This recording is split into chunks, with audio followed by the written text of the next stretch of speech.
right, so today you're going to be starting the first activity that's in this Google Applied Skills. These lessons are tutorials that are kind of self-guided, step-by-step tutorials that you then get graded on. This website is amazing. You're one of the first schools that gets to pilot it. Other classes, first quarter, second quarter, they've done these, but they're always releasing new topics. So this one that you're going to do today is actually a new topic. This annotating text, you see where my mouse is focusing on here? There's 2 posts for it on purpose. Because if you go under your classwork, the one post, the video tutorials, that's worth 6 points, and you'll see why in a second. And this is your actual project. The actual end of the activity will end with an activity you've done. After watching the video tutorials, it's going to ask you to do the steps that they showed you in each video. So as you do those steps, you'll be graded on that. You can go ahead and click on this with me.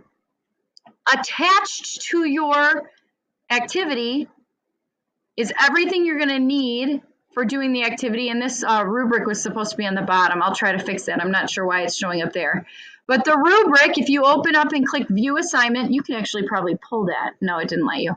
Okay, this rubric, open it. The rubric's going to show you what I'm looking for at the end of this project. In order to earn the total of 12 points, you're going to have to do the different tasks completely. So at the end, you'll be able to say, did I earn full 12 points? Well, you could say, is the text titled appropriately, like the videos explained to you? Is the key present, like the video explained to you? Which right now, this makes no sense. But after you watch the videos, these rubric expectations, the rubric expectations will make a lot of sense after you see what the videos walk you through. The cool thing about this rubric, look, you can score yourself and watch what happens on the bottom to the percentage. So say I get a 3 in that first column, I get a 4 in the second one, I get a 2 in this one because formatting was a little more difficult. And then I totally bombed the table because I couldn't even figure it out and I never asked Mrs. Russell for help. I got a 75%, which is a C. Okay, say I go to Mrs. Russell and I get her help on the table, then instead of getting a C, I could earn a 4 out of 4 on this, and now I'll have, oh, something's wrong. The total score is supposed to be 16. So now that I changed the total score to out of 16, because 4 times, it's not out of 4 points, they're out of 3 points. So say I got a 3, I got a 2, I changed the rubric since last quarter, that's why it's different. And then I got a 2 on this, now it's out of 14. Nope. 12. Now I sound like an idiot on the video. I got a 8 out of 12. Those ones that I have a 2 and a 1 on, I definitely should have asked Mrs. Russell for a little more help before submitting this, because if I look at my rubric and I see that that's where my scores are, then I'm going to have to get a little extra points here, or else I'm going to earn a D. A 67 is a D. But it's in your control. So say you try everything and you get my help and you earn 3s on everything, now you have 100% on this project. Don't rate yourself untruly. If you don't think you did these well, find out how you can do better on them, or check this, and if you're confused, ask me before you submit. Okay, so go back to this screen for a second. These documents that you see linked and attached are going to be documents that the videos tell you to make copies of and to use. You don't have to make copies of them because I already gave them to you. Do you see them on your website? Do you see them on your Google Classroom? Now, if you try to reformat your rubric because I gave you editing rights, I have the power just to copy and paste from my teacher one right into yours and reformat yours right back. So you can use it as a tool, just don't try to abuse it, because I do have a way to reset it or put a new rubric, because at the end, I grade you on this rubric. I will put your scores right in because each of you have a different one. All right, go back to your classroom on this page.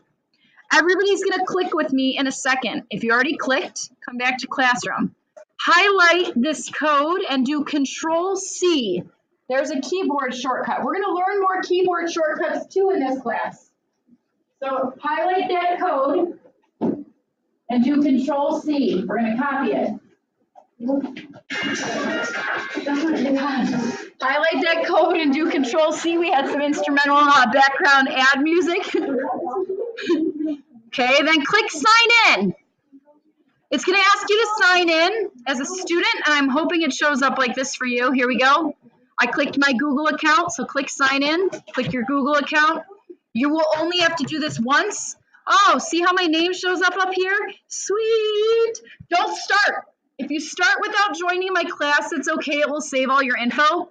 But why not join my class right now? Because you just copied the class code. So click your name up here, click join class, and then you're a student. Say, yes, I am taking this course with a teacher, because you are. I'm the one that introduced it to you. And boom, post that class code, check off the box, and watch when you hit get started. Look, yes, continue. Are you in this class, Tech Literacy third quarter? Yes, you are. No. So now Mrs. Russell has assigned this activity to you under your curriculum. See down here? Keep going down. Whoa, why is this? Oh, I'm in a lot of classes. You'll only be in one. You have a lesson. It's the same lesson. That's right back here on your classroom, the annotating text. Yes, that word scares some of you. It's okay. Google will make it friendly. So look, when you click annotating text, see how there's 6 videos here? Don't start them with sound for a second. See how there's 6 videos? Don't just click on it and listen to it and run through each one. You have to do what they say. So you're going to listen to the video and then go back and do what they told you. Then you're going to hit next and go to the next video and do what they tell you. So these videos are going to be linked to what's here. Oops, not the video tutorials. They're going to be linked to what's right here. Okay, I hate this first page on Classroom. When you're going to Classroom, the best place for you to click is classwork, because then it's organized in a way that makes sense. So everything that you're going to use on this website, all these videos, are going to help you step by step go through the graded assignment here. So all you really have to worry about for the last 8 to 10 minutes today at all class tomorrow, you're going to be going through these videos. How do you get back to them? Click my classes. I'll help you guys after I finish the explanation. I'll come help you if you're struggling. So click my classes, find your 6th grade tech literacy. It should be the only one that shows up. You'll click on the annotating text. You're always going to see this dude. He's always going to come up here when you click my classes. Don't click his video. You can watch it, but that's not what you're getting graded on. It's 4 minutes long. You might want to watch it, but the grades for me are coming from right here. This 6th grade tech literacy one, your lessons that are in here are the ones we're going to be working on. Okay? It checks them off as you go, but look, if it says I viewed both those videos, but I didn't do what they told me to do, okay, yeah, you earned 2 points out of 6, but on that rubric out of 12, 2 points isn't going to help you if you don't do the rubric and the step-by-step things that the video is explaining, okay? So yes, you can earn 3 points on the videos for out of 6 points, but out of 12 points, these videos do nothing for you unless you use them as a tool. I'm going to stop this explanation. If you have questions as you go, today is kind of your navigate through and see what it looks like. But this is what you're going to be graded on. Back on your classroom, you got this rubric using annotated text, Google Docs. And then back under classwork, you also have the video tutorials. This one's 12 points. This one's 6 points. I'll come help you sign in again. Let me refresh one more time. Click your name. See? Click your name up here, and then click join a class, and you'll add my code. All right, I'm going to stop the video, and I'll come around and help you guys.